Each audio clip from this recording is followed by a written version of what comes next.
What's good everyone, it's your boy yadiiiigg, 4 eyes, 2 G's here, and today we're here to talk about Young Lean and Playboi Carti. And there was big news about a week or so now when Young Lean's Starz album released, and that was that Playboi Carti wasn't actually on the album when we all expected him to be, and there was a lot of confusion as to why this happened. People thought maybe the two were beefing, people thought maybe Carti didn't want his verse on the album anymore or something like that, but now Young Lean with this post right here has cleared it up, and I want to talk about it.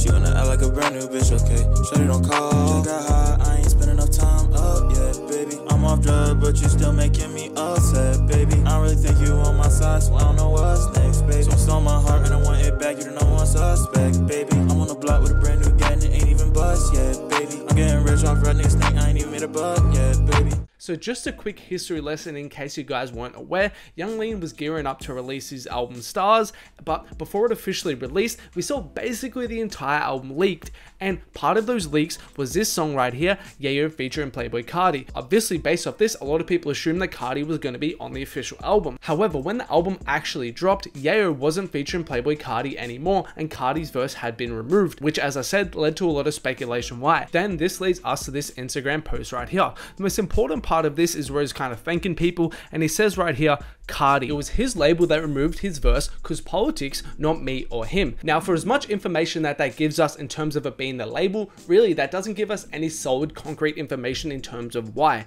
So that leads to a lot of people speculating and theorizing, and that's what I'm going to do right here. We go to look at this from the perspective of Interscope in the context of the Whole Lotta Red rollout. Now if I'm Interscope in the midst of this Whole Lotta Red rollout, what benefit do I as a label get from putting Carti on that record? I'm trying to think in my head what they would benefit from that. Carti wouldn't get any massive amount of fans, Carti wouldn't get any massive amount of media attention, Carti wouldn't get on the charts, Carti wouldn't get any sort of mainstream buzz, Carti probably wouldn't gain much just in terms of stats, data, etc. Of course the art and the respect from the Young Lean fans and that community would be a different story, but if we're talking just in terms of stats, data, analytics, Carti won't benefit much from that. Now that's kind of like the main reason I think at least that the label blocked this song.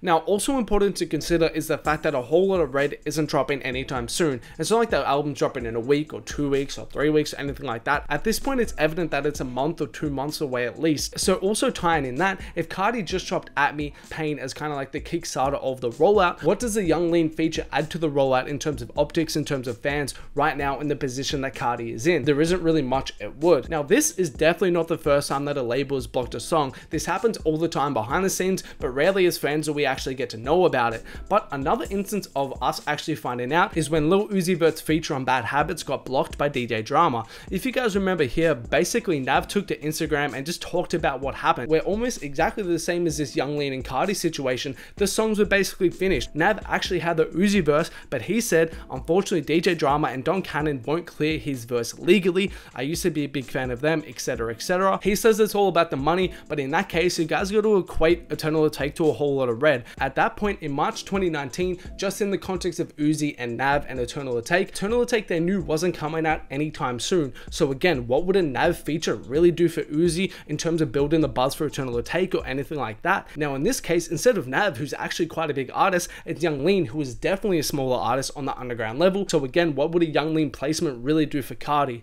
Yeah, I just thought it was kind of interesting. It does suck from the perspective of Young Lean though, because as someone who's been a Young Lean fan since like 2013, I love when Young Lean gets co-signed by these bigger artists, when he gets people like Travis Scott or A$AP Ferg on songs, because it just makes his whole movement get bigger and gets the attention of those fans, etc, etc. So in this case, I was super excited to see him get Carti on the album, but unfortunately the cookie didn't crumble that way.